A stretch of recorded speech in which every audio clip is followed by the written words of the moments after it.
Shalom everyone, ate once again. For today's vlog, magbibigay ako ng karagdagang kaalaman kung paano gagamitin ang Hebrew number kapag may kasamang noun. Although sa previous vlog ko, na-explain ko na sa inyo ang ibang rules ng Hebrew numbers. First, kailangan nyong malaman ang rule ng number 1. Kapag ginamit nyo ang number 1, dapat ang mauuna ay ang noun na tinutukoy, then number 1. For example, one boy. In Hebrew, yeled echad. Naunang binanggit ang noun, then the number 1. Boy or yeled is masculine gender, kaya ang dapat gamitin ay masculine number. Another example, one girl. In Hebrew, yalda akat. Naunang binanggit ang noun na yalda, then ang number na akat. At dahil ang girl or yalda ay feminine gender, kaya ang ginamit ay feminine number. Another example, I have 2 children, one boy, one girl. Yeshli isnei yeladim ben bibat.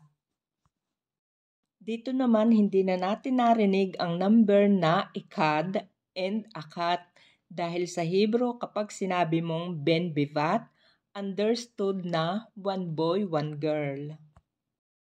Guys, for this example, gagamitin ko naman ang banana. At ang banana ay feminine gender, kaya ang dapat nating gamitin ay feminine number. One banana, banana akat. 1 kilo banana, kilo banana. Okay guys, pag-aralan naman natin ang rule ng number 2 and number 12. Alam natin na kapag cardinal number, masculine gender, 2 is 9, 12 is 12 asar. At kapag feminine gender, 2 is time, 12 is 10 isre. Guys, kapag may kasama ng noun, nababago na ang pronunciation ng number 2 and number 12 according to the gender. For example, 2 boys, 2 girls. Ishnay banim, shtay banot. 2 apple, 2 banana. Isnay tapukhim, stay bananot. Okay, idagdag natin guys ang word na kilo at magbibigay ako ng example ng masculine and feminine gender. Apple and watermelon is masculine gender. 2 apple, shnay tapukhim. 12 watermelons, shnem asar avatikhim. Banana and tomato is feminine gender. 2 banana, shtay bananot. 12 tomato, shtem esre agbanyot. Ginamit natin dito ay ang number according to the gender. 2 kilos apple and 2 kilos watermelon. 2 kilo tapukhim u 2 kilo avatikhim. 2 kilos banana and 2 kilos tomato.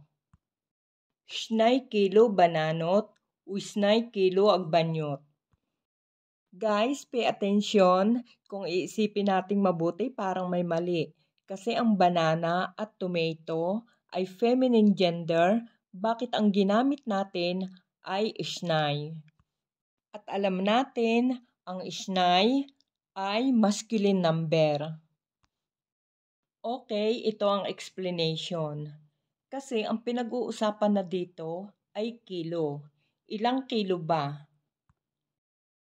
At ang gender ng kilo ay masculine gender, kaya ang ginamit natin ay isnay kahit ang banana at tomato ay feminine gender.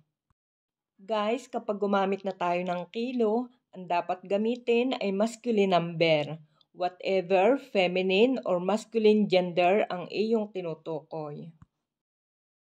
Another example, 5 kilos banana. 5 kilo bananot. 10 kilos banana. 10 kilo bananot. Okay, sana maliwanag na sa inyo ito, guys. Okay, another rules. 1 house. Bait ikad. 11 houses.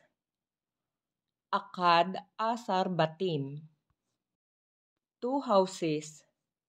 Shnay batim. 12 houses. Ishnem asar batim. Okay, bait is masculine gender kaya ang ginamit natin ay masculine number. Now, magbibigay naman ako ng example ng feminine gender. 1 door. Delet akat. 11 doors.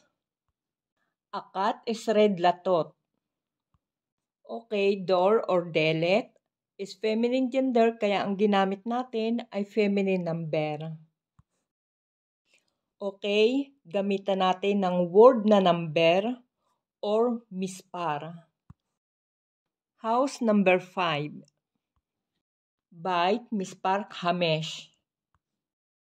Door number 5. Delet mispar khamesh. Okay, another confusing kasi house or bait is masculine gender. Bakit ang ginamit ay khamesh at hindi khamisya na masculine number? Guys, ito naman ang explanation dyan. Kapag ang isang bagay maging feminine gender or masculine gender at ginamitan mo na ng mispar or number, ang dapat mo nang gamitin dyan ay feminine number. At isa na ngang example dyan ay ang telephone number. Telephone is masculine gender pero ang kailangan gamitin ay feminine number. Another example, bus number 2. Autobus, mispar, time. Autobus is masculine gender pero ang ginamit natin ay feminine number. Table number 4. Shulkhan, mispar arba. Shulkhan is masculine gender. Ang ginamit rin natin ay feminine number. Okay guys, tandaan, kapag kilo, ang dapat nating gamitin ay masculine number. Maging feminine gender or masculine gender ang ating tinutukoy. Kapag ang isang bagay ay ginamitan ng number, ang dapat nating gagamitin ay feminine number. Maging masculine gender or feminine gender ang tinutukoy. Okay guys, sana makatulong sa inyo ang vlog na ito at sana naunawaan nyo na ang iba't ibang rules ng Hebrew numbers. Muli, ako si Ate Ay at nagpapaalala, don't forget to like, share, comment, and subscribe, and don't forget to click the notification bell to be updated for upcoming videos. Guys, hamon-hamon to dali kolkem, litrae bablogabashili, litraot.